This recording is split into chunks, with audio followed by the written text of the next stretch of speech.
Możemy startować, nie? Zgadza się. Dobra. No to siemanko, witamy wszystkich widzów, witamy wszystkich menadżerów Speedway Managera. Zapraszamy na magazyn na miękkiej gumie, który poprowadzi dla Was Gatto i oczywiście nasz stały gość Pozioma. Witamy. Siemano, już chyba nie gość, nie? To znaczy, no generalnie rzecz biorąc jeszcze, ale też nie ekspert, nie? Więc generalnie dobra, to No nie. współprowadzący w Do takim eksperta jeszcze mi daleko. Tak sobie to ustaliliśmy. Okej, a więc dzisiaj oprócz tego, że o meczach ligowych, to powiemy też dwa słowa o zmianie tunerów, czy też ogólnie o tych zmianach, które zapowiadaliśmy, a które właśnie wchodzą do gry. Natomiast oczywiście zaczynamy standardowo od podziękowań dla naszych widzów za to, że oglądacie, że jesteście z nami. Także prośba o subskrypcję, udostępnienia, lajki. Tutaj algorytm też ma znaczenie i zwraca na to uwagę, tak jak i na taktykę czy na ustawienie składu w meczach ligowych. Kolejna sprawa, no właśnie, powiemy sobie dzisiaj o zmianach właśnie w module meczowym, czy no już teraz wdrożona zmiana a propos tunerów do wersji brytyjskiej. No i żeby tradycji stało się zadość, pozdrawiamy oczywiście żużlowego degustatora, partnera medialnego oraz sponsora tytularnego 52 sezonu Speedway Managera. Pozdrawiamy Aktywną Pszczynę, która wiemy, że jest przygotowana już do najbliższego rajdu, także wszystkiego najlepszego. No i Speedway Turbo Sliders STS, pozdrawiamy serdecznie naszego nowego partnera, dzięki któremu też powstają animacje, nagrywki właśnie do naszego magazynu. Znaczy ja bym tu wtrącił tylko, że bieg żubra już się odbył z Aktywnej Pszczyny, bo to w zasadzie już nagrywamy więc no tak. jeżeli ktoś ma ochotę, to zapraszamy tam do fotorelacji, bo jest tego sporo. Także dokładnie tak, byliśmy partnerem też tego rajdu, w związku z tym zapraszamy, pozdrawiamy. Dobra, przejdźmy sobie do tematów ligowych Pozioma, zaczynamy standardowo od Ligi Pierwszej. Słucham Ciebie, jaki komentarz? No co, no tutaj Arbo się na pewno podniósł po tej sromotnej porażce, wskoczył z powrotem na trzecie miejsce, więc na pewno widać, że to nie był jednorazowy wyskok ten mistrz i chyba będzie dalej liczył się w walce o jakieś wyższe cele. No i co, no pozostali Speedcar Lublin, mocne tyły, 3 punkty, aczkolwiek 4 zielone na plusie, więc zobaczymy jeszcze, co się wydarzy. Wszystko jest możliwe tak naprawdę, to jest pierwsza liga. Paranoid 5 punktów, myślę, że jak na Beniaminka po 5 kolejkach, rozsądny wynik.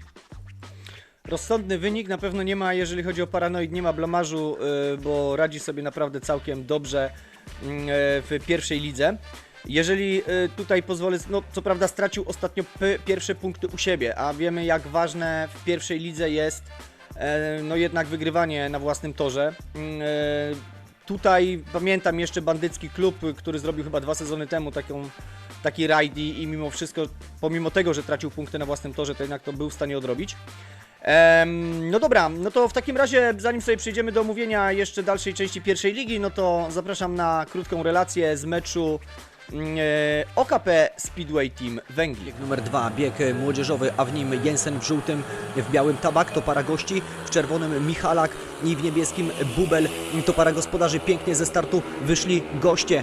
Tabak na prowadzeniu, w tym momencie jednak para gospodarzy na drugim i trzecim miejscu, a więc jest 3-3.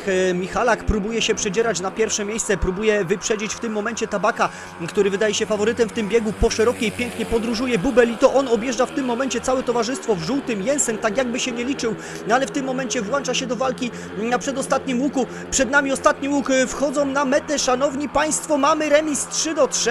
Bieg 15, w czerwonym Baliński, w żółtym Red Bull, w niebieskim Łotocki i w białym Kwech. Wystartowali i już na pierwszym łuku starcie pomiędzy Balińskim i Red Bullem. Red Bull spada na 4. pozycję. Baliński obejmuje prowadzenie, ale nie, to w tym momencie Kwech przy krawężniku wychodzi na pierwsze miejsce. Łotocki tuż za nim, ale już odzyskał prędkość Red Bull. Wmieszał się w to towarzystwo, tasują się niesamowicie. Kto z tego wyjdzie zwycięsko? Jeszcze raz ładną przyczepność złapał tam Baliński, przepraszam, Red Bull. Baliński podróżuje po szerokiej, no i czy to ta dwójka wpadnie na metę? Zobaczymy. Jeszcze Kwech po krótkiej przy krawężniku, mamy 4-2 i gospodarze wygrywają 46-44. No dobra, jesteśmy po tym meczu, 46-44 wygrywa OKP. Co byś o tym meczu powiedział, Pozioma? No, bardzo ciekawe spotkanie, mocno remisowe, 8 biegów po 3-3 tak naprawdę i zdecydował generalnie ostatni bieg 15, 2-4, przepraszam 4-2, dobrze mówię? 4-2 w 15? W 15 biegu tak. 4-2 dla OKP, no i tu finalnie OKP wygrywa 46-44. Mocno wyrównane spotkanie, zobaczymy co będzie na wyjeździe, bo przy tak wyrównanym spotkaniu u OKP podejrzewam, że Węgli no, ma duże szanse na bonus na pewno. Ma duże szanse, raz, bo to akurat też mecz na styku z powodu mokrej nawierzchni, padającego deszczu, więc to zawsze ten atut własnego toru drużyna gospodarzy no, ma mniejszy, albo go po prostu traci. Ale obie ekipy mają nawierzchnię ulubioną jako normalną, macierzystą jako normalną, więc też wydaje mi się, że tutaj w tym meczu no jednak gra o bonus jest otwarta. Mhm. No i dość wyrównane spotkanie, jeżeli chodzi o punktację tak naprawdę, tak? Bo juniorzy w jednej, chociaż nie, no u Węgliego juniorzy przywieźli więcej, przywieźli 7 punktów plus 3 bonusowe, OKP punktów 3, także tutaj myślę, że te 44 punkty Węgliemu też mocno Jensen z Tabakiem popracowali i swoją drogą Tabak na pierwszym miejscu, jeżeli chodzi o juniorów, więc w lidze pierwszej, więc... Ja tutaj na uzupełnienie dodam jeszcze fenomenalny występ Kevina Juniora Balińskiego, czysty komplet 15 punktów. Zwłaszcza, że w tym pierwszym odcinku wspominaliśmy o tym, że no tak mu ten sezon zaczął się dość średnio, no ale jednak w tym meczu stanął na wysokości zadania. No to jeszcze statystyki. Tutaj właśnie a propos juniorów powiedziałeś, że Węgli dobrze wypadła para juniorów. No i znowu pamiętam w tamtym sezonie Polesztat, w tym sezonie Tabak, najlepiej punktującym zawodnikiem.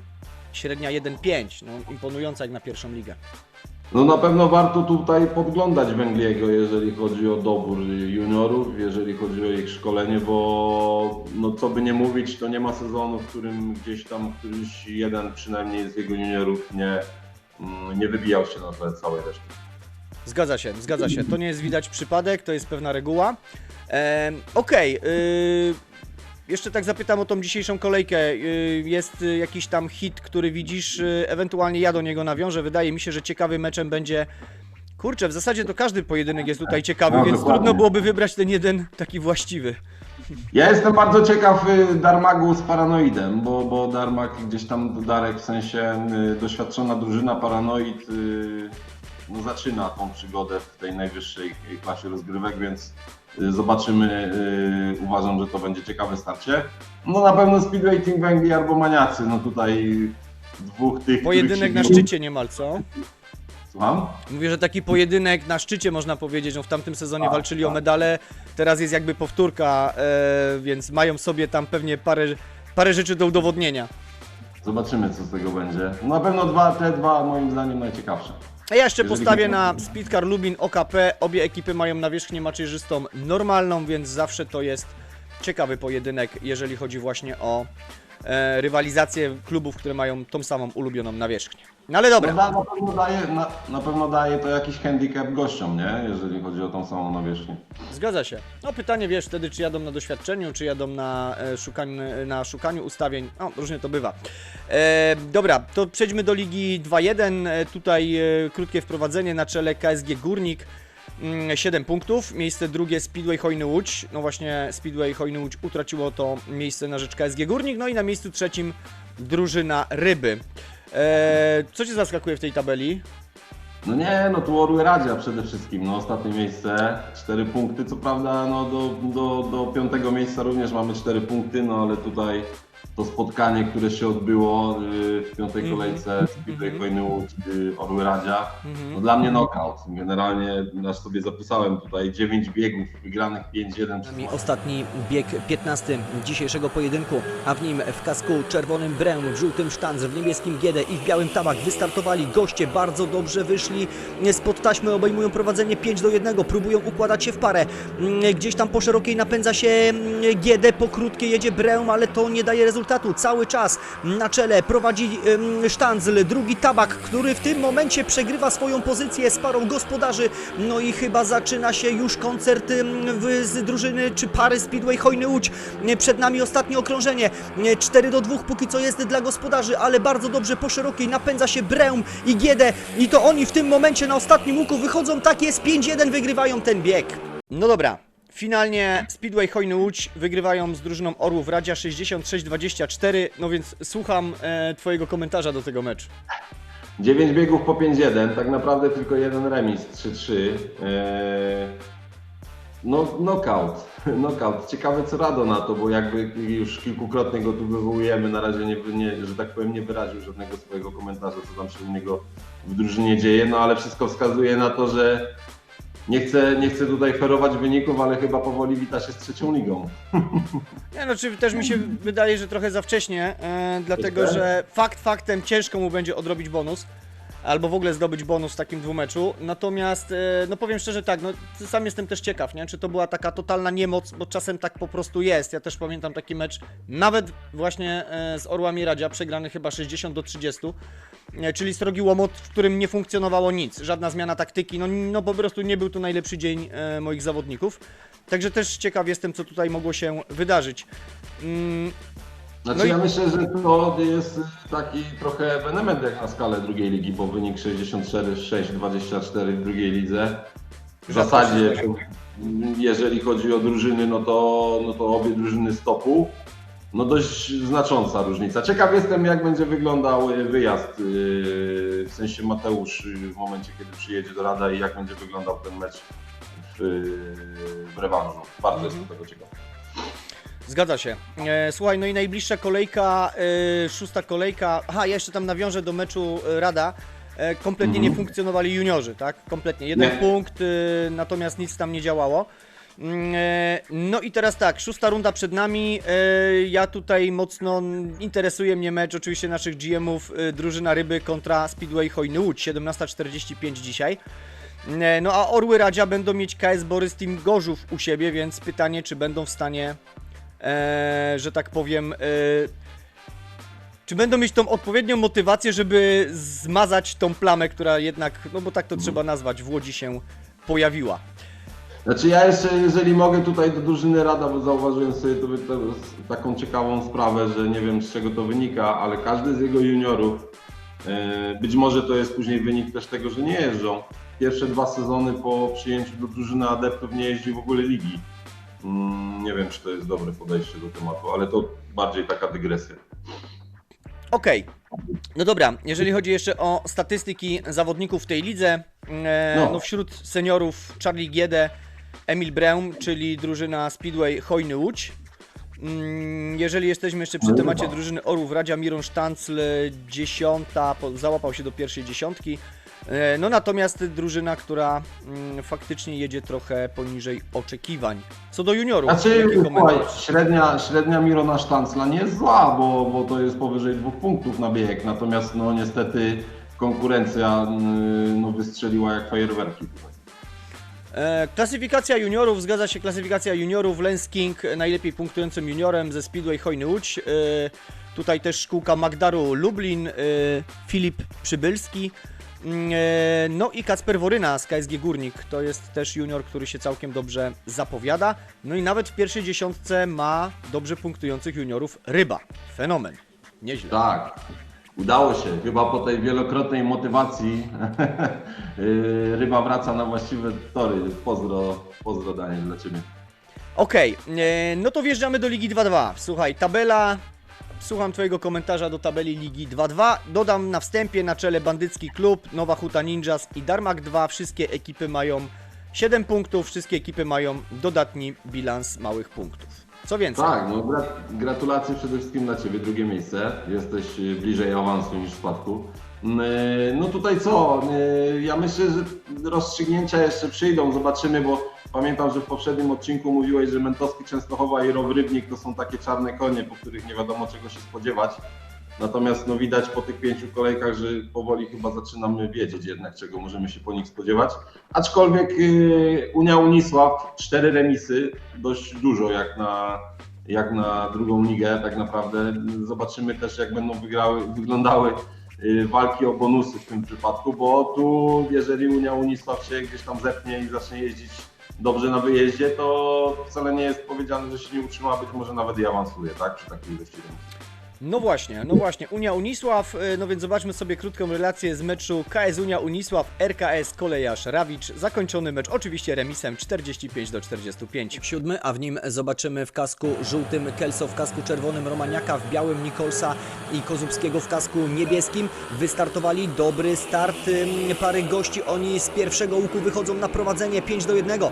Gospodarze zaczynają pościg po szerokiej, napędzał się tam Romaniak, ale Kelso i Nikols bardzo dobrze pilnują tych pozycji, jadą parą, teraz jednak za szeroko wyszli, popełniają błąd, to gospodarze kontrują i jest 5-1, ale dla gospodarzy. Cóż za bieg, fantastyczne emocje w tym momencie w kasku białym. Nikols wychodzi na pierwsze miejsce, dołącza do niego Kelso i znowu mamy sytuację jak z początku biegu, 5-1 dla gości. Czy gospodarze tak to zostawią? Zobaczymy, teraz jest 3-3, ale i błąd w Kozubskiego, Romanik drugi, mamy 4-2 dla gości. 44-40 prowadzą gospodarze, no i przed nami ostatni, 15 bieg, a w nim w kasku czerwonym Kołodziej, w niebieskim Romaniak, to para gospodarzy, goście to w białym Kelso i w żółtym Druszcz. Gospodarze przez chwilę prowadzili 5-1, w tym momencie prowadzą 5-1, wydaje się, że mają ten bieg pod kontrolą. Po szerokiej bardzo ładnie wszyscy jadą na drugim łuku, natomiast wszyscy schodzą do kredy, ale prowadzą gospodarze cały czas 5-1 i to jest chyba bezpieczne w tym momencie dla nich, no ale w kasku białym zaczyna się w to wszystko mieszać Kelso, gdzieś tam pcha się jeszcze Druszcz, ostatnie okrążenie, zobaczymy co się wydarzy na tym ostatnim okrążeniu, ostatni łuk wchodzą, błąd pary gospodarzy i to goście wygrywają 5-1. I jaki twój komentarz do tego pojedynku? No, remis wywalczony w 15 biegu tak naprawdę, tak? Wygranym 1-5 przez drużynę gości. Natomiast no, co do samego pojedynku, juniorzy pierwszej drużyny 5 punktów, czyli Unii Unisław. Jeżeli byś mi podpowiedział RKS-u Kolejarz Rawicz, ile przywieźli? Juniorzy? No. Juniorzy w sumie 6 plus 2. plus Drukem 2. w zasadzie to jedyny junior, który punktował. Okej, 6 plus 2, tutaj mamy 5 plus 2, więc mocno wyrównanie. Jeżeli chodzi o seniorów, no to tutaj na pewno Damian Druszcz w drużynie gości się wyróżnia, 13 punktów. Jeżeli chodzi o Unię Unisław, to powiedziałbym, że raczej wszyscy jeżdżą na podobnym poziomie, bo tak naprawdę 15 bieg tutaj wykreował tą dwucyfrówkę u Bolesława Romaniuka, a tak to wszyscy 7-9 punktów. Dobry mecz, dobre spotkanie. No tak jak mówię, zobaczymy co Unia Unisław pokaże na wyjazdach, być może możemy się tutaj zaskoczyć. Dokładnie tak, widzimy jeszcze klasyfikację punktową, którą bardzo ładnie omówiłeś. No dobra, tu jeszcze co do najbliższej kolejki chciałem zwrócić właśnie uwagę, że dzisiaj o 17:30 jadę z drużyną Unią Unisław. Postaram się, aby przerwać tą passę remisów, także pozdrawiamy Sepka. Liczę na to bardzo, że uda mi się wygrać i generalnie rzecz biorąc jakby przerwę twoją passę, zdejmę z ciebie tą klątwę. Zobaczymy. Tak Żebyś naprawdę. się nie zdziwił, że zdejmiesz ją na jego korzyść. Zobaczymy. A na jakiej on jeździ nawierzchni? Unia Unisław? Wiesz co, nie pamiętam dokładnie. Normalne. A, to ty normalne. nie sparowałeś dzisiaj, jeszcze sparingów nie było, rozumiem. Nie, jeszcze dzisiaj nie sparowałem generalnie, więc będziemy się do tego meczu dopiero przygotowywać pewnie po treningu ogólnorozwojowym. No dobra, i klasyfikacja, jeżeli chodzi tutaj o seniorów, akurat taki mały punkcik, bonusik, Gustaw Dudek, mój młody kapitan, który właśnie od tego sezonu już jakby pełni rolę, mam nadzieję, że na stałe, całkiem nieźle sobie w tej drugiej lidze radzi. Natomiast... No ale to w ogóle trzech twoich zawodników, bo jest jeszcze Zach Kugiek, jest jeszcze Kasper Henriksson, więc no, masz tutaj mocną obsadę. Jest mocna obsada seniorów kosztem, przejdźmy sobie do klasyfikacji juniorów, bo tutaj pamiętasz, mówiłeś, Damianson gratulowałeś, jakby nie gratuluj przedwcześnie, to była pierwsza kolejka, teraz już koleś w ogóle wypadł z pierwszej dziesiątki. No niestety, Homer Simpson za to został, tak? Bo my żeśmy tam dyskutowali kiedyś na temat tego twojego transferu Damiansona chyba, tak? Do Paranoidu. Nie, Carlsona. Nie wiem, Carlson, Damianson to jest mój tutaj kreator, więc nie, on nie będzie transferowany. Okej, przepraszam. I tam jakby wybór padł dobrze ze strony Paranoida, tylko niekoniecznie być może swojej. Znaczy, to nawet nie był jego wybór, to był wybór generalnie taki, którego ja podsunąłem. Natomiast tak, faktycznie pominęliśmy ten wątek. Patryk Carlson w drużynie Paranoid jedzie na juniorce. No i tam całkiem nieźle sobie radzi, ma średnią powyżej 1 w pierwszej lidze. Natomiast wiesz, no też pytanie jest takie, co tam gdzieś mi nie gra z tym szkoleniem tych juniorów. W pierwszym meczu pojechali świetnie, potem jadą piach tak naprawdę, więc no będziemy szukać rozwiązania. Ale to też pokazuje, słuchajcie, to taka uwaga do wszystkich menadżerów, fajnie, że to się dzieje też na moim przykładzie, dlatego że no czasem tak po prostu jest, nie? Dla mnie to, patrząc sobie po statystykach, po tym jak ci zawodnicy są rozwinięci, jakie mają doświadczenie, no niekoniecznie się to przekłada, no może mają po prostu gorsze wejście w sezon, no więc być może, nie wiem, taktyka im nie odpowiada, no generalnie będę musiał poszukać powodów tak naprawdę, aczkolwiek nie uważam, żeby się algorytm na mnie uwziął. Ja bym jeszcze tu podniósł to, że zawodnik w wieku tam 16-21 z pewnymi parametrami może jechać słabo, ale w wieku 22 plus może się okazać, że ta karta może się odwrócić w drugą stronę i może jechać znakomicie, więc tutaj być może to nie jest zły wybór, tylko po prostu to jest jeszcze nie ten czas dla tych zawodników, tak? Wiesz co, być może, powodów może być wiele, tutaj generalnie, dlatego też mówię, powodów może być wiele, no tak, możemy sobie dywagować i dyskutować, ja od razu też, no nie mamy patentu na to, nawet ty ani ja, więc no po prostu trzeba obserwować, ewentualnie korygować, jeżeli coś nam w składzie nie gra. Może kapitan im nie odpowiada, nie wiem, no różne mogą być tego powody, no zobaczymy tak naprawdę. No dobra, wjedźmy sobie do ligi 3-1. No właśnie, to jest twoja liga, więc jakby zostawiam, oddaję ci w pełni głos. Tabela, terminarz. No tutaj co? No Araj rządzi, no nie ma się co oszukiwać. Jedna porażka, jeden remis, 7 punktów. White, miałem okazję się już mierzyć z tym menadżerem, menadżer Bartosz, przepraszam, drużyna White. House Commando Foki, wielokrotnie już wymieniany, LKS Lądek, no i ja. Ostatnie moje spotkanie na remis. No właśnie. Remis generalnie, dlatego, znaczy ja tak naprawdę jechałem z drużyną White 2, czyli No z właśnie. I tutaj uważam, że moi juniorzy przede wszystkim są jeszcze za słabi. White w klubie partnerskim, nie wiem czy to jest przypadek, czy nie, moim zdaniem ma lepszych juniorów niż w swoim pierwszym klubie. Nie wiem czy wynika to z kwestii trenowania ich, czy po prostu z doboru, wiadomo, każdy ma spojrzenie inne na to, natomiast no, uważam, że u mnie juniorzy dają ciała, zresztą widać to po wynikach.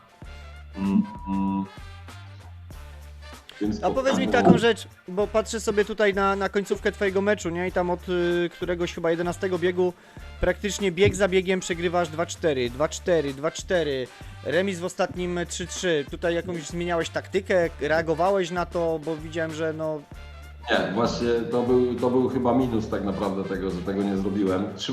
Trzymałem się cały czas tego jak zacząłem. Podejrzewam, że tutaj Bartosz zaczął rotować z tego względu, że tam zastosował chyba taktyczną, jeżeli dobrze pamiętam, w 11 chyba. Tak, dobrze mówię? Nie pamiętam, ale tak, no tutaj trzeba na pewno menadżera pochwalić, drużyny White, że no, rozsądnie gospodarował tymi taktycznymi. Finalnie też nawet no, w odpowiednim momencie wykorzystał juniora, no wiedział kiedy to zrobić. Faktycznie tych juniorów masz jeszcze za cienkich pewnie, jeżeli chodzi o siłę i wytrzymałość. Tak, no to są poziomy 18 lat, więc oni tam mają po 65-70%, więc no ja tutaj też nie mam niestety innego zastosowania. Kenneth oczywiście to jest wypożyczenie od Węgliego na jeden sezon, bo musiałem kogoś rzucić, no to jest jednak trzecia liga. Natomiast myślę, że jeszcze potrzebuję 2-3 sezonów na to, żeby się gdzieś tam umocnić w trzeciej, drugiej lidze i dopiero wtedy pomyśleć o czymś więcej, bo na ten moment jeszcze niestety w juniorach jestem za słaby. Zmieniłem też taktykę, jeżeli chodzi o szkolenie juniorów, bo jakby zaczynając grę myślałem troszeczkę inaczej, teraz z punktu widzenia gracza, no ze stażem już kilkumiesięcznym też inaczej na to patrzę. Nie warto, no dobra, każdy ma swój sposób na to. Dokładnie tak, no jakby też bym ci przerwał ten wywód, bo jakby wszystko zostało powiedziane, a ja mam jedno pytanie jeszcze do ciebie, bo no właśnie zerknijmy sobie jeszcze na twój skład i tak, w pierwszym składzie jedziesz 7 zawodnikami, tak, no nie masz 8 rezerwowego. No i teraz jest pytanie, czy to dobrze, czy niedobrze, to tak poddaję pod tutaj dyskusję z menadżerami, dlatego że tak, mając tego zawodnika, nie, wiedząc, że na przykład jedziesz tam w lidze trzeciej, masz słabych juniorów, może warto mieć jakiegoś zawodnika właśnie na 8, na rezerwie, czy tam na 16, no którego możesz wykorzystać w meczach domowych, no bo tu w domowych raczej o taktyczne będzie ci ciężko. Znaczy na pewno warto, tak? Tutaj to nie wynika z jakiejś mojego tajemnego planu, że nie mam tego zawodnika pod 8. Po prostu nie mam kogo tam dać, ze względu na to, że wolę tak naprawdę poświęcić ten sezon i zawodnika, który mógłby jeździć pod 8, podciągnąć w umiejętnościach, w parametrach na innym torze,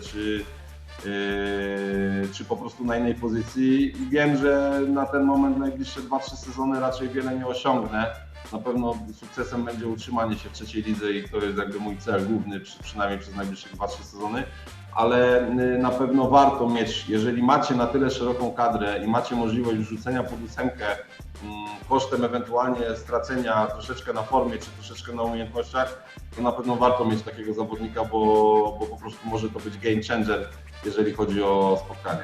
To ja jeszcze tutaj podpowiem, może tobie, może też innym menadżerom, co ja bym też zrobił w takiej sytuacji, bo jeżeli masz juniorów, którzy nie mają siły i wytrzymałości, to oznacza, że oni, przede wszystkim wytrzymałości, to oznacza, że no nie są w stanie pojechać albo zapunktować za wyjątkiem pierwszych swoich biegów, nie? Gdybyś miał juniora na przykład na rezerwie, zawsze, wiesz, no tam ci pojechaliby ci główni juniorzy, powiedzmy tak, spod 14, 15 po 3 biegi, ale dałbyś im w trakcie przerwę. I tak ci wożą zera, i tak ci wożą zera.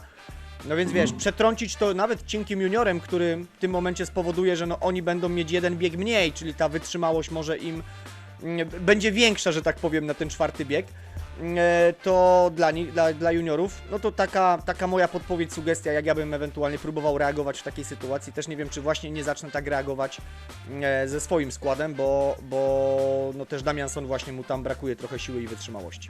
Znaczy taki był mój zamysł na początku, jeszcze zanim zostałem przydzielony do ligi, ale w momencie, kiedy dostałem przydział, to no tak jak widzisz, wszystkie drużyny, które tutaj są, to są drużyny liczące się i, że tak powiem, obstawiając swój udział w tym sezonie, to bardziej obstawiam go na spadek niż na utrzymanie się. Stąd jakby taka moja decyzja, że czasami warto zrobić krok w tył, żeby później zrobić 2 kroki do przodu. Dobra. Tak? I na tym amen zakończmy, bo rozgadaliśmy się a propos twojej ligi. Więc bardzo szybko tylko przelecę terminarz. W 6. rundzie White 2 jedzie z White'em, czyli pojedynek, można powiedzieć, 2 klubów. A ty jedziesz, nie wiem, pewnie po łomot do Speedway Hojny Łódź 2. Sorry, że tak powiem, no ale nic na razie nie wskazuje, żebyś mógł tutaj o coś więcej powalczyć. Najlepiej punktującym zawodnikiem... Słucham? Po pierwszym sparingu z Arajem mamy remis, więc zobaczymy, co będzie wieczorem. Okej. Najlepiej punktującym zawodnikiem tutaj jest zawodnik Benjamin Borg z Speedway Hojny Łódź i potem House Commando Foki. Sheila Tequila między innymi, to chyba jest wychowanek, o ile się nie mylę, Kika Mabzika, to tak przy okazji. No dobra, przelećmy sobie w takim razie juniorzy. No tutaj juniorzy White'a, tak jak powiedziałeś, mocni. Mówiłeś o juniorach w ekipie White 2, ale no w czubie są juniorzy z pierwszej drużyny White'a. Także jeżeli White ma, mówisz, mocnych juniorów w drugim partnerskim klubie, no to strach się bać, których ma w pierwszym klubie, więc, no ale też plus za szkolenie, tak? No jeżeli ktoś ma inaczej, fajnie rozwija juniorów, no to automatycznie może mieć ich w 2 klubach naprawdę na mocnym poziomie. I wjeżdżamy sobie do ligi 3-4. Na czele budowlani, drugie MDB Lublin, trzecia ekipa motorków. No i łapie się tu jeszcze na 4. miejscu KS Motorynka 2. Tak. Liga 3-4, no to co, motorki budowlani, tak? Tak, no to dobra, to w takim razie przejdźmy sobie do relacji z meczu motorki budowlani. W czerwonym Bergkamp, w kasku niebieskim Auri, w żółtym Leśniak i w białym Cieślik. To jest ostatni bieg tego pojedynku. Szanowni Państwo, kto wygra ten mecz? Bardzo dobry start w kasku niebieskim Auri, gdzie jest Bergkamp. Na razie z tyłu, w tym momencie para gości wychodzi na prowadzenie. Leśniak i Cieślik 5-1, a więc to jest wynik, który daje gościom zwycięstwo. Na czele Leśniak, drugi Cieślik, stara się go chyba holować, ale w tym momencie o mało sam nie przeholował i nie spadł na drugie lub trzecie miejsce. Bardzo ładnie Bergkamp po kredzie wchodzi, ale teraz kontruje Iwo Cieślik po kredzie i to on wychodzi na prowadzenie. Ale się tasują, szanowni państwo, ostatnie okrążenie, Bergkamp czy Iwo Cieślik? Iwo Cieślik wychodzi w tym momencie, wygrywa z Bergkampem i cały. Mecz kończy się ostatecznie wynikiem 45-45. Słucham twojego komentarza. No tutaj para wymieniana Aon i Bergkamp. Bergkamp kończy karierę, podobno bardzo słynny zawodnik, nie wiem, nie miałem okazji, tyle co znam z waszych opowiadań, natomiast pan Thierry Henry tak naprawdę daje ciała, bo defekt w 15 biegu i taśma w biegu 13, wydaje mi się, że jakby wywołuje finalnie ten remis 45-45 i małą wygraną dla budowlanych tak naprawdę. Tak, no to jest, wiesz co, tu zwróciłeś uwagę na Bergkampa i Henry, oni obaj są w sumie legendarni, to są wychowankowie menadżera Wisły. Generalnie, no właśnie, 39-40-latek, to jest taka trochę też loteria, może pojechać świetny sezon, może pojechać sezon gorszy, no albo, no generalnie jakby ten w ogóle zawodnik tak najbardziej rozwija się do 33-34 roku życia, potem już może się troszeczkę zwijać, no więc jest to taka troszkę, Węgli nawet na to zwracał uwagę podczas ostatniego programu. No, Henry na pewno jest dwucyfrówki w tym meczu, nie? Bo przez ten defekt i przez tą taśmę ma tylko i wyłącznie 9 punktów, co nie jest jakimś super wynikiem, jeżeli chodzi o zawodnika z takimi parametrami. Natomiast no, patrząc to, co powiedziałeś na wiek, no to niestety to już jest efekt tego. Tak, natomiast w drużynie gości popatrz też Iwo Cieślik, podejrzewam, że to jest kapitan i z tego co widzę to będzie zawodnik, który został wykreowany przez Roberta. Bardzo ładnie dojechany, w sensie rozjeżdżony jest naprawdę, tutaj skille już pod fulla podchodzą. I zawodnik, który ma 31 lat, też zaczyna od taśmy, no ale finalnie robi 12+1. Zresztą Leśniak to też taki cichy bohater, robi 10 punktów i bonus, no więc tutaj seniorzy pociągnęli na pewno ten wynik. No i juniorzy też 7+3, gdzie w motorkach tak naprawdę mamy 5 punktów bez żadnego bonusa. Myślę, że to też robi różnicę. Znaczy jakby finalnie właśnie wpływa na ten remis. Patrzymy sobie na szóstą kolejkę w tej lidze. Który mecz zapowiada Ci się ciekawie? No myślę, że Synowie Anarchii Motorki, z tego względu, że Synowie Anarchii ostatnie miejsce i tutaj ten mecz, wiadomo, że Motorki będą faworytem, mimo tego, że jest to mecz ich na wyjeździe. Natomiast no, jeżeli Synowie Anarchii tutaj nie powalczą o dobry wynik dla siebie, no to może być to gwóźdź do trumny. Po 2 punkty w tym momencie, także to ja bym obserwował to spotkanie. Okej, no i niech tak będzie. Statystyka juniorów, tutaj najlepiej punktującym juniorem w motorkach jest Celmer, średnia 1,6, bardzo ładna. Potem jest Schlein z bandeckiego klubu i Ryszard Riedel z drużyny budowlanych Rybnik. I tym samym zróbmy sobie, zanim przejdziemy do Ligi Czwartej, a mamy w ligach czwartych Ligę 4-3, 4-6, to wrzućmy sobie, no właśnie, informację dotyczącą zmiany, która została wdrożona do, może po kolei, zacznijmy od modułu meczowego. Jakbyś Pozioma 2 słowa powiedział, bo tam też nastąpiły zmiany. Tak. Moduł meczowy został przede wszystkim zmieniony dla ludzi, dla graczy, dla graczy korzystających z telefonów komórkowych. Tutaj nie ma co ukrywać, że być może nie do końca może Wam się podobać to, jak wygląda to na komputerach. Natomiast jeżeli chodzi o telefony komórkowe, mamy szybki dostęp do zmian, mamy szybki dostęp do bieżącego biegu, mamy szybki dostęp do czata, widzimy bezpośrednio obydwie drużyny, czyli wszystkich zawodników na wierzchu. Docelowo jest to też zrobione pod to, że za chwilę wejdzie możliwość wyboru motoru dla danego zawodnika na dany bieg. Chodzi o to, żeby dane historyczne po prostu były danymi historycznymi i jeżeli ktoś chce się na nich opierać w trakcie meczu, no to w każdym momencie ma możliwość zajrzenia do nich. Natomiast głównie zależy nam na tym sercu. No i oczywiście jeszcze taktyka. To już w ogóle diametralnie zmienia postać rzeczy, jeżeli chodzi o prowadzenie drużyny w trakcie meczu. Bo jest ona działająca, choćby na moim przykładzie widać to co zrobił White i wywalczył ten remis. Także tutaj myślę, że zmiany korzystne. Rozmawiam z Wami, staram się z jak największą ilością rozmawiać. Wszyscy jesteście na plus, więc grajmy, obserwujmy, zobaczmy. Pamiętajcie, jeżeli byście jeszcze chcieli wprowadzić coś nowego, czy coś zmienić, czy macie dla nas jakieś rady, ewentualnie spostrzeżenia, jest otwarty wątek na forum dotyczący zmian w module meczowym, także ja serdecznie zapraszam Was do dyskusji w tym temacie. Pięknie, amen. Znaczy ja powiedziałbym, że tak, z jednej strony dla zmiana wprowadzona, jeżeli chodzi o moduł meczowy, na pewno dla sprawniejszego poruszania się po meczu, ale zarówno ja też korzystam często na meczach z laptopa, no oczywiście dla telefonów na pewno jest to na duży plus, natomiast na laptopie również, no nie ma tego scrollowania, jest trochę wszystko bardziej pod kontrolą. Nie wiem, czy jeszcze będziemy coś w module meczowym zmieniać, zobaczymy. Na razie te zmiany wyglądają, zawsze jak wprowadzamy pewne zmiany, też staramy się obserwować, jak to w perspektywie czasu funkcjonuje. No i druga rzecz, druga zapowiadana większa zmiana, która ma się pojawić też w polskiej wersji, w polskiej lidze od 53 sezonu, to są tunerzy, to są silniki i tunerzy. Obecnie ta zmiana została wdrożona do wersji UK. Generalnie tam jeszcze trzeba dodać możliwość wyboru motocykli, to jest jakby kolejny etap, który robimy, więc pewnie on gdzieś za około 10 dni się też w tej wersji UK pojawi, może wcześniej, zobaczymy.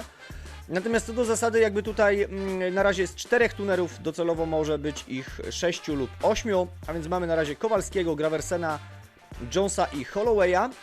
To jest jakby pierwsza zmiana. Zauważcie od razu też to, że akurat w tym sezonie Graversen będzie miał mocy jego silników, na razie to jest 124 max, no więc to może być ten tuner, który może mieć w tym sezonie problem, o czym mówiliśmy. Pozostali trzej są na 125%, nie ma w tym momencie już znaczenia nawierzchnia, każdy silnik może pasować do każdej nawierzchni. Czyli powiedzmy sobie, że na każdej nawierzchni każdego silnika można używać. Teraz tak.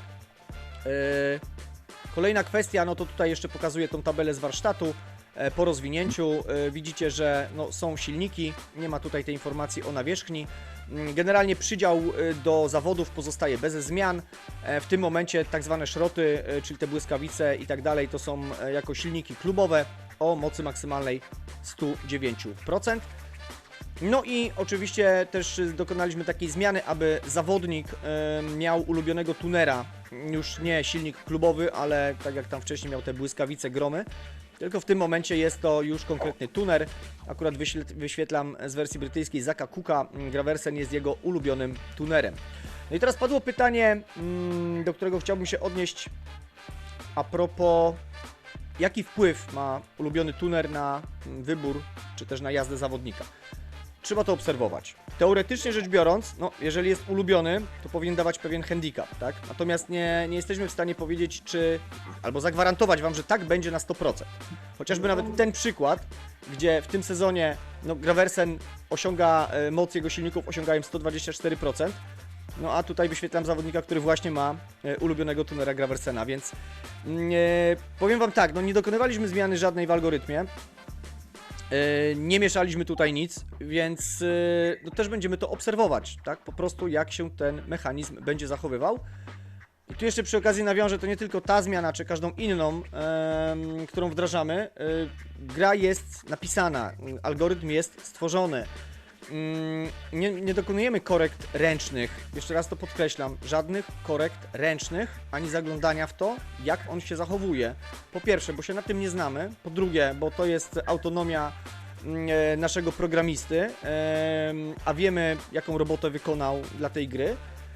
No więc nie ma czegoś takiego, że sobie wymyślamy, że w danym sezonie będzie większa liczba kontuzji i tak też ustawiamy jakiś parametr. Albo, że nie wiem, scout będzie podawał gorszych adeptów. Nie, po prostu to się dzieje normalnie, naturalnie i o tyle na pewno duży plus a propos tego, jak to zostało stworzone, zaprojektowane, jeżeli chodzi o tą grę, że tutaj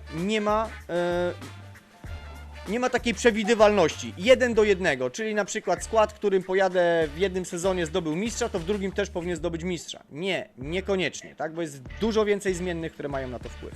Ja bym tylko dodał, że to co jest często mówione o tym algorytmie, czy ja bardziej to traktuję jako handicap, jeżeli chodzi o gry online. Pamiętajcie o tym, że ten handicap działa w dwie strony. To, że macie go w obecnym meczu, czy w obecnym sezonie, czy przy obecnym tunerze, bo ten handicap tak naprawdę jest zapisany przy wielu aspektach gry. Może on też zadziałać w drugą stronę, że właśnie ta bezradność, o której Damian mówiłeś jeszcze kilka minut temu, nic to nie da. Ja jakiś śmieszny przykład mogę podać, czasami jeszcze grywam w FIFA i tutaj często pusta bramka nie oznacza gola, bo na przykład 3 razy można trafić w poprzeczkę z rzędu, więc w każdej grze występuje coś takiego i no, jakby trzeba się do tego przyzwyczaić. Dokładnie tak, no i jakby to jest bardzo dużym plusem, jak dla mnie, że nie jest to przewidywalne. Jeszcze raz to podkreślam, bo to gdzieś tam czasem po prostu o tym przeczytam, ktoś się zastanawia, czy my coś zmieniamy ręcznie. Nie, nic takiego nie ma miejsca, nikt z nas w tym po prostu nie siedzi, nie miesza, nie dyktuje, dlatego też a propos motorów, o zmianie możemy powiedzieć, natomiast to, czy ulubiony tuner będzie naprawdę miał duże znaczenie dla zawodnika, powiem tak, sami jesteśmy tego ciekawi. No dobra, Dokładnie. wróćmy sobie do omawiania lig. Jesteśmy w lidze. Znaczy ja wiem jeszcze tylko, Damian, jeżeli coś, to gdyby były jakieś pytania dotyczące tunerów, to ja po raz kolejny bardzo bym Was prosił, zakładajcie wątki na forum, bo czasami teraz jeszcze mamy taki okres świąteczny, być może nam coś uciec na czacie, możemy komuś nie odpowiedzieć, a chcemy być z Wami w stałym kontakcie, więc jeżeli są jakieś pytania, to zapraszam. Forum jest aktywne, działające, więc... Dokładnie tak. Pojedyncze pytania się zbierają. Ja zakładam, że ich będzie trochę więcej, więc pewnie zbiorczo odniesiemy się do tego tuż przed wejściem tej zmiany do wersji polskiej. No dobra, lećmy dalej z programem. Mamy ligę 4-3 w tym momencie na tapecie. Zanim sobie omówimy tą ligę, to może przejdźmy do relacji meczu, a tu mamy mecz Biała Gwiazda Danielsen. Nami bieg 13, a więc jadą w nim seniorzy z pozycji 1-5 oraz 9-13. W kasku żółtym Kujawski, w czerwonym Hancock, w białym Bogdański i w niebieskim Korbin. Niezły start, goście w tym momencie obejmują prowadzenie na pierwszym okrążeniu, ale Hancock jedzie po szerokiej, napędza się tam bardzo mocno pod bandą i w tym momencie objeżdża całe towarzystwo. Na miejscu drugim Kujawski, miejsce trzecie, czwarte tasuje się póki co Bogdański i Korbin, ale prowadzi cały czas Hancock, kontruje w tym momencie Kujawski po krótkiej, no i już jest para gospodarzy na miejscach 2 i 3, w tym momencie jadą po szerokiej, ostatnie okrążenie, bardzo mocno się napędzają, wchodzą w ostatni łuk, ostatnia prosta i wygrywają 5-1. 14 bieg dzisiejszego meczu, a w tym biegu zobaczymy w kasku czerwonym Pokorski, w żółtym Wendland, w niebieskim Szczerba i w białym Przybyło. Wystartowali. W tym momencie mamy taką sytuację, że jeżeli goście wygrają 5-1 albo 4-2, to będzie remis albo prowadzenie przed ostatnim 15 biegiem. I co się dzieje w kasku niebieskim? Szczerba w tym momencie ucieka do przodu. Gospodarze wiozą 3-3, ale goście nie chcą tak tego zostawić. Przybyło, szarpie tam ostro. Teraz w kasku żółtym Wendland wychodzi pod Szczerbę. Ostatnie okrążenie zaraz będzie przed nami. Póki co było 3-3, jest dalej 3-3. Zobaczymy, co na ostatnim okrążeniu zrobią goście. W tym momencie Przybyło i Wendland fantastycznie po szerokiej się napędzają i wygrywają bieg 5-1. Biała Gwiazda przegrywa na własnym torze z drużyną Danielsen 1 44-46.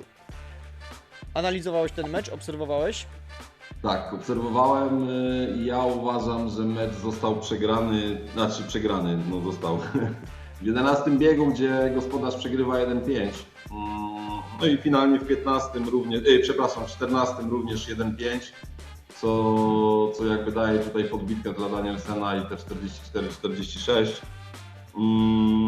No i tyle, no, jakby jeżeli chodzi o, może Ty coś powiesz bardziej, jeżeli chodzi o punktację zawodników. Wiesz co, jeżeli chodzi ogólnie, jeszcze się odniosę tutaj do tematu biegów, no jest o tyle, o ile można nawet powiedzieć trochę niezaskakujący jest ten wynik, dlatego że no, gospodarz jedzie na, powiedzmy już teraz to by były silniki po prostu klubowe, natomiast drużyna gości jest, no tutaj widać, że akurat na motorach na Gepardach lecą.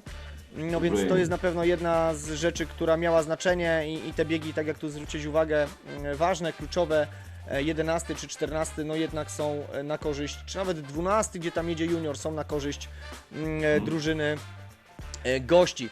Więc jakby poniekąd nie zaskakuje, bardziej patrzę pod kątem tego, że no drużyna Danielsen 1, myślę, że z aspiracjami na awans, tak mi się wydaje.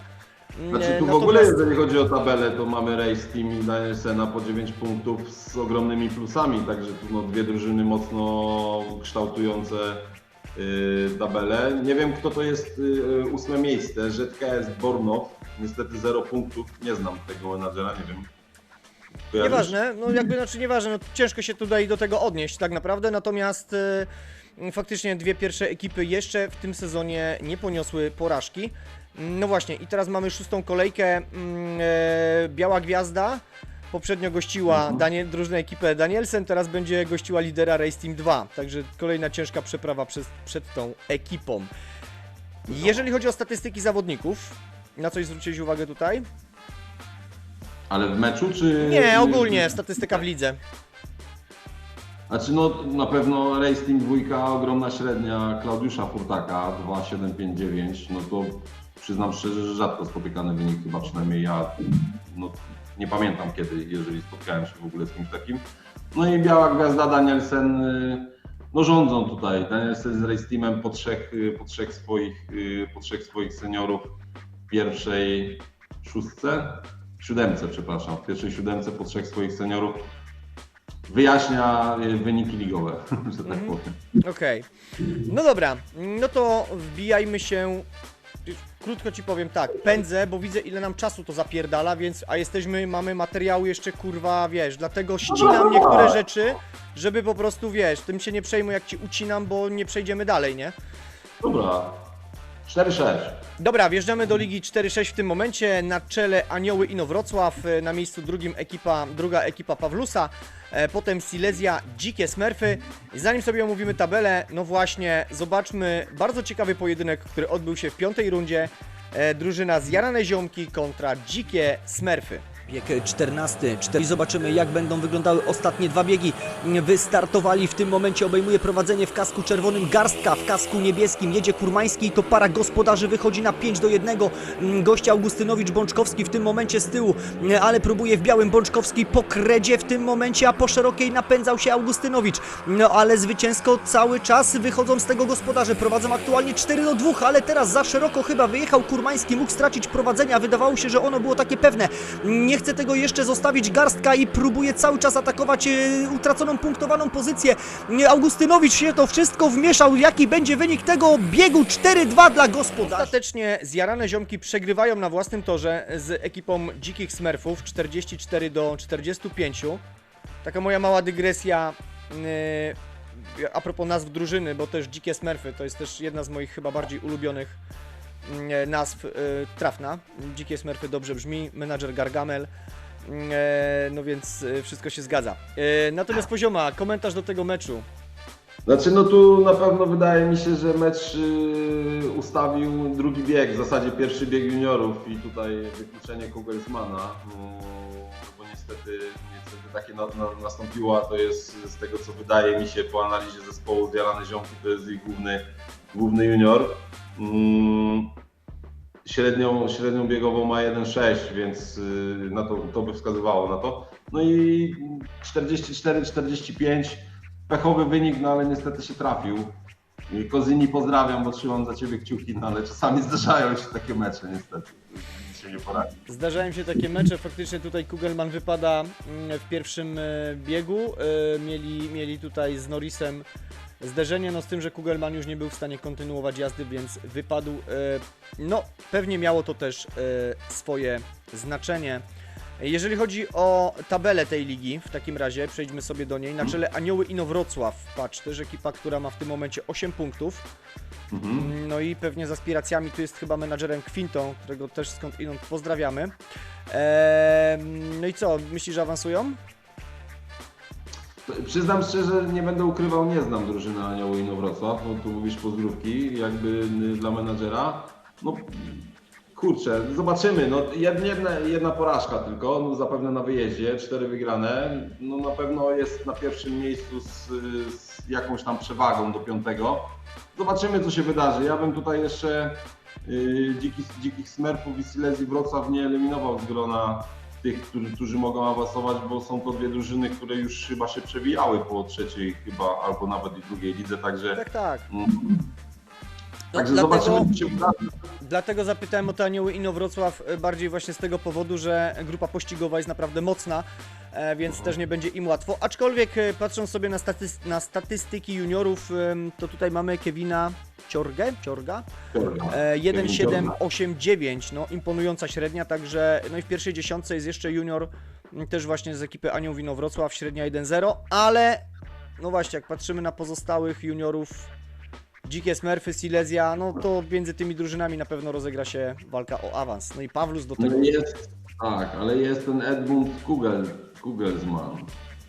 Właśnie na drugim miejscu z Jaranych Ziomków, 1,632 Tak, średnia, tak. także Dokładnie tak jak mówiłeś, no było to kluczowe, no ciężko się z tym nie zgodzić po prostu, że jednak miało to na pewno spore znaczenie. życie.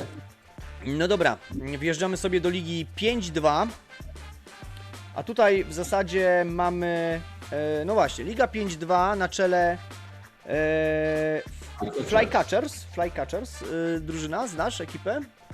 Tak, no Bryku, nawet nie wiem dlaczego nie kontynuuję historii na forum, bo były tam 2, chyba 3 wpisy pojawiły się na temat historii jego drużyny. Bardzo fajna sprawa, także zachęcam Cię, Bryku, abyś kontynuował temat. No tu super wynik, 4 wygrane, 1 remis, 9 punktów. Czego chcieć więcej? No właśnie, wiesz co, a teraz tak wyświetliłem ekipę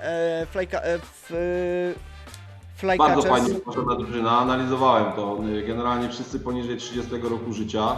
Wiadomo, że jest to 5. liga, więc tutaj no, może też nie przesadzajmy. Natomiast jeżeli chodzi o zawodników, no to Leszek Czerniak na pewno mocno się wybija na tle ekipy i Bartosz Wolniewicz moim zdaniem to jest 2 takich zawodników, którzy na pewno będą wiedli prym. Jedyne co mam zapisane w przypadku Flycatchers, to nie wiem, ciekawy jestem, kto jest takim kapitanem drużyny i takim ciągnącym, bo ciężko tutaj takiego wybrać, wydaje mi się. Mhm. Nie wiem, czy zwróciłeś na to uwagę. Akurat wiesz co, nie zwróciłem na to uwagę, natomiast patrzę sobie teraz pod kątem juniorów, zresztą drużyna menadżera Bryku jest tutaj 3., 4. sezon, tak jak powiedziałeś, no jest to początek na pewno przygody, ale no jest to młody skład i też mi się wydaje, że skład, który jest fajnie zbudowany. Patrzę sobie, no bo ten zespół też opiera się na transferach, ale na rozsądnych transferach. Wiesz, na kogo ja bym postawił na kapitana? Nie wiem dlaczego, ale postawiłbym na Szczepana Zadonia, że to junior jest tutaj kapitanem. Ale to jest mój strzał, mój typ. Ostatnio, nie wiem czy pamiętasz, ale zastanawialiśmy się, kto był kapitanem u Ryby. Tak. Oczywiście Hubert Rybakowski, więc no zobaczymy, jak mi tutaj pójdzie ten strzał. Bryku, pytanie, ja strzelam, że Zadoń jest u Ciebie kapitanem. No ciekawe. No tam ostatnio u Ryby to po prostu sentyment przesądził. A ja bym zapytał, co dalej Bryku z Twoimi juniorami, bo 2 21-latków, pan Zadoń, pan Chomski, no i tylko jeden Kosiński 18-latek. Masz tam kogoś z zanadrzu, czy będą transfery? Ciekawa sprawa. No bo tutaj będzie pięknie za chwilkę, nie? To dość takie spore. Słuchaj, zobaczymy. Ja też nie patrzyłem, czy drużyna ma gdzieś tam klub partnerski. Natomiast jeszcze patrząc i wracając do tematu tabeli, no właśnie drużyna Flycatchers nie przegrała żadnego meczu. 9 punktów, pewnie w 4. lidze należy się jej spodziewać. Znaczy pewnie, no na razie wygląda to imponująco, powiem szczerze. No jeżeli 4. liga, to na pewno musi Bryku pomyśleć o juniorach, bo Bez juniorów, nieraz to powtarzamy, będzie sytuacja ciężka. tak, ale tutaj juniorzy też Gwardii Krotoszyn, Tak. która swoją drogą jest na 4. miejscu, natomiast 2 tutaj takich panów, gdzie jest Norbert Dom i Bartosz Davidson. Davidson to przypadkiem nie jakiś Ode twój mnie. zawodnik? Ode mnie. Te nazwiska takie skandynawskie, dobrze mówię, skandynawskie? Tak. Trzymają się ciebie. No średnie świetne, tak? 2-3, 2-0. Z tym, że Domin akurat nie tylko 3 biegi, ale jeżeli chodzi o Davidsona, no to 19 biegów, 34 punkty. Myślę, że bomba. Dokładnie tak. No jak widać znowu, czyli tak, mam Carsona w 1. lidze, mam Davidsona w 5. lidze, moi reprezentanci jadą całkiem spoko. Jeszcze u Mata pamiętam, Szymon Woźniak też go obserwuję z ciekawości, bo jakby sprzedałem go jako materiał na kapitana, no i też wstydu nie ma. Także szkółka Nowa Huta Ninjas jest naprawdę okej. No, nie tylko, ale skoro już mogę, to po prostu się pochwalę. Dobra, Liga 5-4 i tu mamy kilka ciekawych ekip, o których moglibyśmy co nieco powiedzieć. Ja zwróciłem uwagę, no na pewno Krośnieński Klub Motorowy Diabły. Może zróbmy skrót KKM Diabły. Pozdrawiamy oczywiście menadżera. I tu jeszcze zapisałem sobie ekipę Honey Badgers Team. Nie wiem, czy zwracałeś na nie uwagę. Honey Badgers. Znaczy tak, 2 na pewno silnych juniorów mają. Tak, i oni są tutaj. Kevin Home Alone, to jest nabytek bodajże od Węgliego, jeżeli dobrze pamiętam. I Tomasz Melnichuk, nie wiem co to za nazwisko. Także dobrzy reprezentanci. 4. miejsce, 7 punktów, 1 przegrana tylko. Myślę, że warto zwrócić uwagę zarówno na KKM Diabły, jak i na Honey Budget Team, bo fajne są to drużyny, fajnie zbudowane. Fajnie zbudowane, ja też, wiesz co, zwróciłem uwagę na drużynę, zresztą to też będzie w innych ekipach, natomiast czy nie za szeroka kadra jest właśnie w krośnieńskim klubie motorowym Diabły, nie? No bo jednak tutaj 8-9 zawodników wydaje się na tą chwilę optymalnie, no bo pozostali mają problem, mogą mieć problem z utrzymaniem odpowiedniej formy, a menadżer będzie musiał na przykład kosztem budowania formy, nie wiem, odpuścić juniorów w parach na przykład, nie? Zawsze to byłby dla mnie... Właśnie ja bym tutaj był ciekaw, bo wielokrotnie już zadawaliśmy to pytanie i jeszcze w trakcie tego odcinka będziemy je zadawać, bo jest jeszcze kilka drużyn do omówienia. Jak dbacie o formę przy tak szerokiej kadrze? Bo my jakby odnosimy się za każdym razem, że jest ona zbyt szeroka. Być może ktoś ma inne zdanie na ten temat i ma doskonałe rozwiązanie na to, aby taką formę u zawodników utrzymywać, także zapraszamy do dyskusji w tym temacie. Pytanie, czy będą chcieli menadżerowie się swoim know-how podzielić po prostu. Mamy szeroką kadrę, budujemy ten skład po coś i teraz wiesz, po co mam to mówić? Jeżeli się nie będą dzielić, no to będzie z naszej strony cały czas podobna narracja, no bo ja też uważam, że ta kadra jest zbyt szeroka. Że szeroka kadra bardziej przeszkadza niż pomaga. No ale będziemy obserwować na pewno te ekipy. Pozdrawiam oczywiście menadżerów. Wygląda to naprawdę dobrze. I teraz tak, jeżeli jesteśmy jeszcze przy tej lidze, zwróciłbym uwagę, tutaj jeździ m.in. drużyna Paranoid 2. Krośnieński klub motorowy pojedzie w najbliższym meczu z ekipą Błyskawica, czyli z obecnym liderem, a więc mamy w najbliższej kolejce HIT Błyskawica kontra KKM Diabły, więc no zapraszamy, jeżeli ma ktoś ochotę zobaczyć, jak ten mecz będzie przebiegał. No i w przypadku Paranoida junior Artiom Łaguta średnia 1,57, 21 biegów, 27 punktów, też warto zwrócić uwagę, bo jest tutaj wyróżniającym się zawodnikiem. Okej, no to wjeżdżamy do Ligi 5-12, a tutaj chciałeś, żebyśmy co nieco powiedzieli na temat drużyny ZKS Gniewko, obecny lider tej Ligi 5-12, 8 punktów, ale też w czubie Nieszawka, Rycerze, Duszki Lublin, dobrze przeczytałem, Duszki Lublin, także no tutaj też ciekawa ekipa, no ale ZKS Gniewko, na tą ekipę chciałeś, żebyśmy zwrócili uwagę. Tak, no juniorzy w natarciu, 17, 16 lat w pierwszym składzie, wystawieni bodajże z tego co, nie wiem czy to są wychowankowie czy nie, już nie pamiętam w tym momencie. Z tym, że jeden minus, 32, 37, 38, 39, 4 zawodników w wieku powyżej 30 lat, co no nie jest dobrym prognostykiem na przyszłość. Pytanie, czy mamy tutaj jakiś klub partnerski, czy rozwijamy dalej, czy będziemy posiłkować się transferami. Natomiast na pewno dobrze zbudowana drużyna, co widać po wynikach. Tak. No i też tutaj akurat menadżer jedzie z nami od 42 sezonu. No i w tym momencie właśnie z tej, na razie lawiruje pomiędzy ligą 4 a 5. No więc też sobie patrzę po tych zawodnikach, którzy mają tam swój odpowiedni wiek. To wyglądają naprawdę nieźle. No ale sam jestem też ciekaw, jak ta drużyna będzie dalej prowadzona. Natomiast no, na pewno na początku, jeżeli ktoś wchodzi, warto się podpierać transferami, ale z czasem jednak no, nic nie daje takiej, nie wiem, radości, handicapu czy dobrego wyniku, jak wyszkolony po prostu od adepta zawodnik, który potem wchodzi do drużyny seniorskiej i widzimy, że robi naprawdę fajne punkty. Tak, no i jakby ryzykiem dużym tych transferów jest to, że kupujemy doświadczonych zawodników, ale kupujemy zawodników też z pewnym wiekiem i trzeba pamiętać, po raz kolejny powtórzę to, co wcześniej żeśmy mówili, że oni w pewnym momencie mogą zacząć tracić na swoich umiejętnościach i niestety już przestaną Wam przywozić trójki, mimo tego, że mają wyszkolenie na bardzo wysokim poziomie. No dobra, słuchaj, więc zwróciliśmy uwagę na ekipę ZKS Gniewko. Tutaj jeszcze wrzucam ogólnie statystyki. Seniorzy Duszków, ekipy Duszki Lublin w czubie ogólnie chyba w pierwszej dziesiątce dwóch tych zawodników, tak jest. No natomiast jeżeli chodzi o juniorów w tej lidze, to właśnie junior ZKS-u Gniewko Czyli jak widać to zaplecze jest na pierwszej pozycji, jeżeli chodzi o statystyki i kolejny i Junior ZKS-u Gniewko na pozycji 4. Dobra, wjeżdżamy do ligi 6-1. Tutaj w zasadzie chyba mamy, no ja tak sobie wypisałem dwie ekipy, RC Wilczki, obecny lider, bez porażki, 9 punktów, no i też, chociaż też no nie będzie mu na pewno łatwo, bo ekip do awansu widzę są jeszcze przynajmniej dwie, Riabi i Polonia przynajmniej, to jest też drużyna no doświadczonego już menadżera, w ogóle wszystkie te trzy drużyny jeszcze nie przegrały ani jednego meczu. No i druga ekipa to Unia Leszno, nie wiem od której chciałbyś ewentualnie zacząć. Ja bym zaczął od Unii Leszno, jeżeli mogę. Dawaj. Bo Unię Leszno tak sobie przeanalizowałem, że tak powiem, miałem w weekend chwilę i to zrobiłem. Na pewno szeroka kadra, to jest to, co żeśmy już mówili wcześniej. Fajnie, bo są dobrzy swoi zawodnicy zostawieni, których menadżer dostał w momencie zakładania klubu. I to jest 19-latek i 20-latkowie.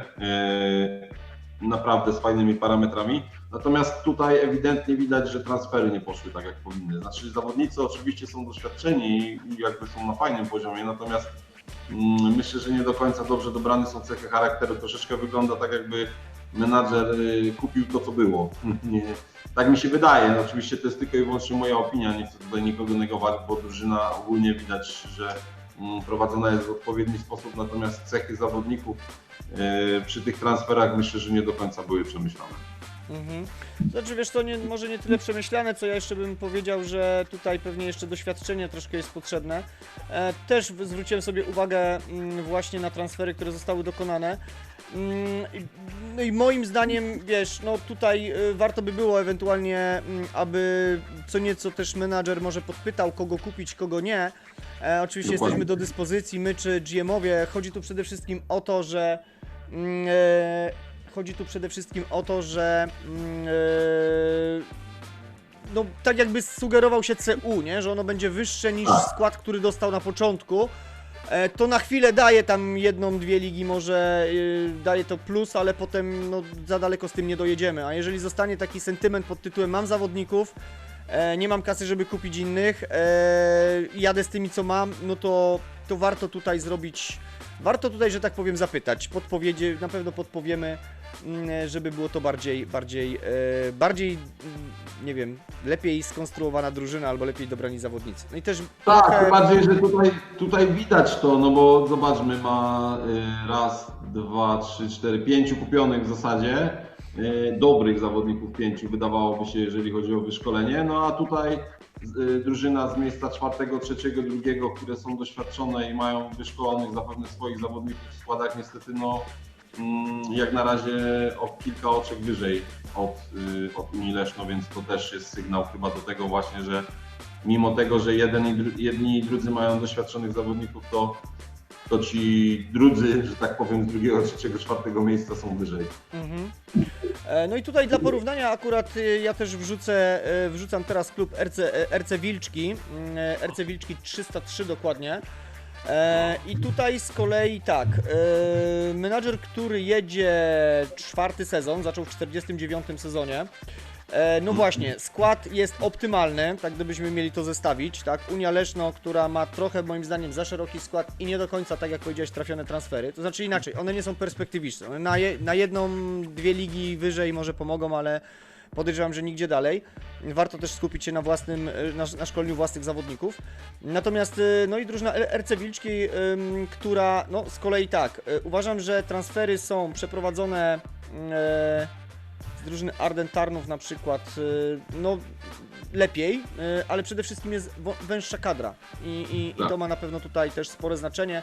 No i przede wszystkim Jędrzej Krzna... Tak, Krzanic będzie łatwiej. Czarnić, no jakby sorry, że sobie łamiemy język, ale nie czytamy wcześniej, natomiast no póki co ma tutaj 3-0, no imponujące, nie wiem Znaczy, biega, tak, tylko on, Damian, przejechał tylko i wyłącznie 4 biegi, nie? A, dobra, ale widzę, że też jest nabytkiem z RC Nigel. Okej, no w każdym Znaczy, razie... ja uważam w ogóle, że drużyna RC Nigel to jest chyba albo klub pierwszy, albo klub partnerski drużyny RC Wilczki, bo tam jest kilku zawodników. Rozumiem, no to być może, no ale Tak mi się generalnie jeżeli chodzi tutaj o lidera, o drużynę, która nie przegrała, dobrze mówię, nie przegrała jeszcze w tym sezonie, no to warto podpatrzeć. No a tutaj to, co powiedzieliśmy na temat menadżera drużyny Unii Leszno, w razie czego zapraszamy do kontaktu. Pędźmy dalej, bo byśmy się zagadali za bardzo. A mamy jeszcze trochę lig do omówienia. Tu jeszcze wyświetlam statystyki. Seniorzy drużyny RC Wilczki. No właśnie, Jędrzej generalnie ze średnią 3-0. Natomiast wjedźmy sobie do Ligi 6-3. Tutaj drużyna Wielkie Zagłębie na czele, bracia Kowalscy miejsce drugie i miejsce trzecie Stal Gorzów Wielkopolski. O ile te dwie pierwsze no demolują, tak, no bo 10 punktów, o tyle no też wiemy, że właśnie menadżer Stali Gorzów napisał co nieco, żebyśmy pogadali o tej lidze. No więc pogadajmy o tej lidze czy o tym klubie. Znaczy ja mocno ubolewam, jeżeli chodzi o Stal Gorzów, nad tym, że nie ma żadnego swojego zawodnika w składzie, który został tak naprawdę mu dany na samym początku gry, bo jest z nami 4 sezony, więc wydaje mi się, że tutaj jakiś 16-latek, 17-latek, 18-latek, który byłby zostawiony, miałby w tym momencie 21, coś by już nam pewnie pokazywał, bo pamiętajcie, że z tych zawodników, których dostajecie na początku, tam jest 2-3 takich, 2 na pewno, których możecie sobie wyszkolić, tylko trzeba dobrze się nim przyjrzeć. Same transfery, oczywiście one nie są złe, tutaj nie chodzi o to, żeby tutaj też krytykować ciągle transfery, bo one nie są złe, bo mamy tutaj naprawdę fajnych 18 i 19-latków, choćby Aleksander Miczkę, w tym momencie średnia 1,875. Są też seniorzy w wieku 28-32, także perspektywy są, natomiast pytanie, akurat nie miałem już możliwości i czasu spojrzenia w drużynę adeptów Stali Gorzów, nie wiem jak to tam wygląda. Pytanie co dalej, tak? No bo na ten moment jest ok.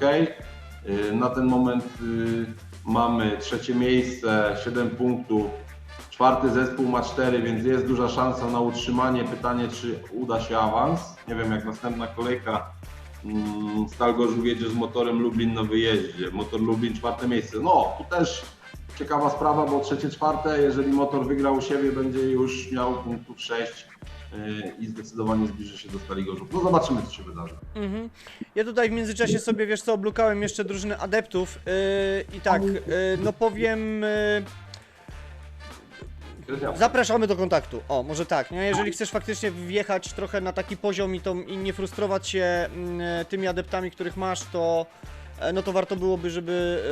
zapraszamy po prostu do kontaktu, parę rzeczy na pewno podpowiemy, ewentualnie skorygujemy, co jest nie halo. Więc tak jak tutaj powiedziałeś o drużynie seniorskiej, że jest...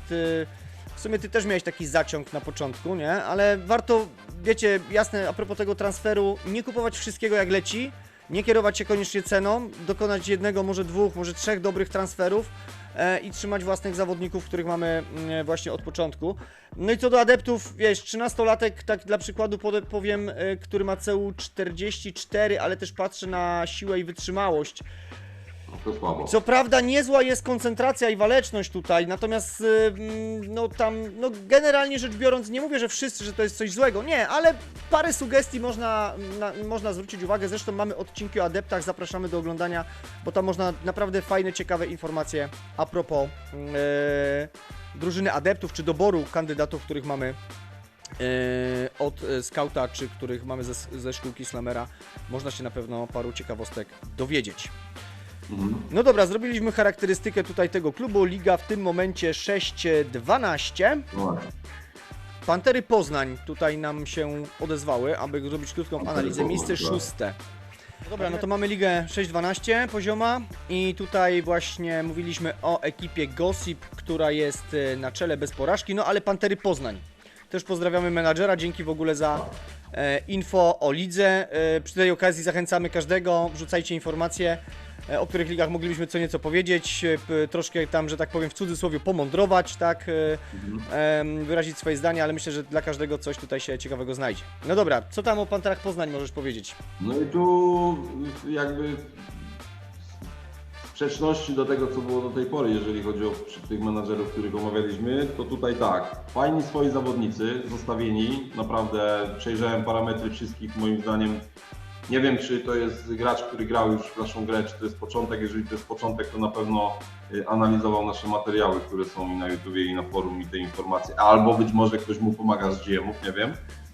Dobre transfery również zrobione, bo tych transferów tam chyba były 3 albo 4, wydaje mi się, i wszystkie z tych transferów naprawdę na bardzo fajnym poziomie, zawodnicy z dobrymi cechami, w miarę dobrym wyszkoleniem, jeżeli chodzi o wiek. Wiadomo, że mogłoby być lepiej, ale tu mamy 6. ligę, więc też nie oczekujmy nie wiadomo czego.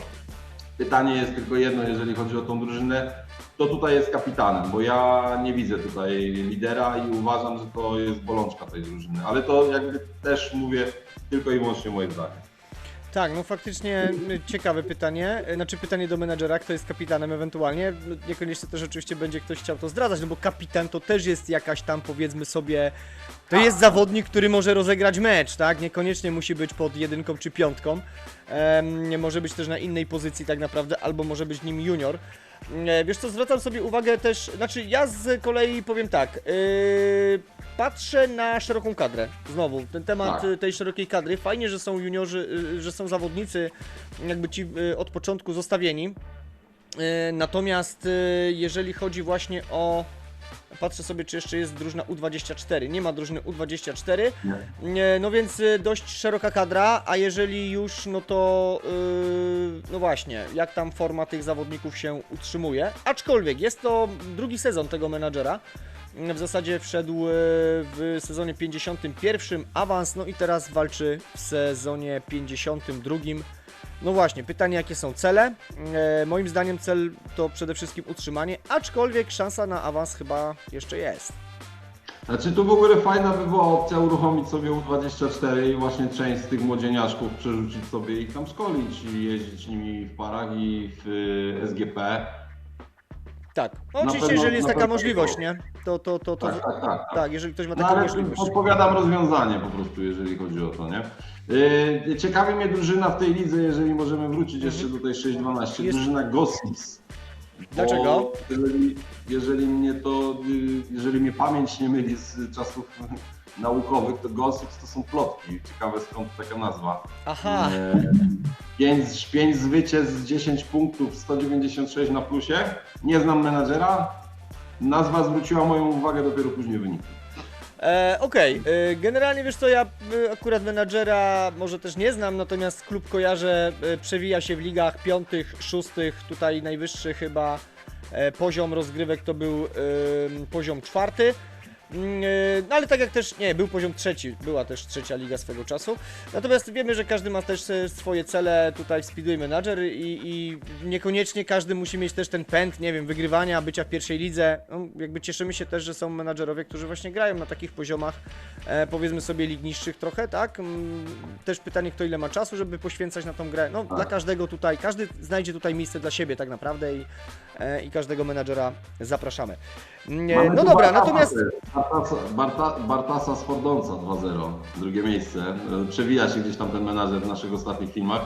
Przypadek, że jest tutaj, bo przy okazji Panther, ale znowu trafiamy 4-5 juniorów w pierwszej dziesiątce, jeżeli chodzi o statystyki. Fajnie się rozwija. Fajnie też jeszcze, wiesz co, dodam a propos drużyny Pantery Poznań, krótka nawierzchnia, 300 metrów, grząska, spoko. Też tutaj przy tej okazji do każdego z tych nowych menadżerów, czy też tych klubów, o których rozmawialiśmy, oczywiście tam patrząc pod kątem tego, czy konta premium, czy supporter są, czy też nie, ale jeżeli macie to konto premium, no to treningi punktowane, pamiętajcie o zmianie nawierzchni, na różnych nawierzchniach trzeba rozjeżdżać klub. Ważne też jest moim zdaniem, żeby kupić jednak zawodników pod swoją nawierzchnię, nie? Jak mam grząską, naturalną, macierzystą, to raczej żebym ściągał zawodników z grząskiej. Oczywiście można ściągać z twardej, normalnej. Ja tego nie czuję osobiście, powiem. Są też menadżerowie, którzy to czują. Zresztą ty miałeś taką sytuację też, że miałeś z różnych nawierzchni i to ci dawało pewne możliwości rotacji składem. Natomiast, no właśnie, przy dużym składzie, no to znowu może być jakiś tam problem związany z utrzymaniem odpowiedniej formy. Warto tu zaznaczyć, że nie tylko nawierzchnia twarda, normalna, grząska i mokra ma znaczenie, ale ma również znaczenie krótki, średni, długi tor. I to, że macie dobrze wyszkolonych na przykład zawodników na, nie wiem, na grząskiej nawierzchni, ale wasz rodzimy tor macie krótki, a jedziecie na wyjeździe na długim, no to jakby to już z automatu daje gospodarzowi przewagę nad wami, więc pamiętajcie też o tym, że długości torów również mają znaczenie ich wyszkolenia na tej długości. Okej. Zbliżając się do końca, jest tutaj niezaplanowane, ale wrzuciłem ligę 6.27. Trochę już tutaj o statystykach nie będziemy opowiadać, rozgadaliśmy się zupełnie w innych tematach, a dlatego, że w tejże lidze jedzie drużyna Jaskiniowiec Gdańsk, czyli ekipa Barneya, skądinąd z STS, tak, czyli Speedway Turbo Sliders. Pozdrawiamy serdecznie. No i przygotowaliśmy dla Ciebie relację z meczu, który ostatnio został odjechany, a konkretnie był to mecz zakończony remisem z White Bear Speedway Chełm 4-5-4-5.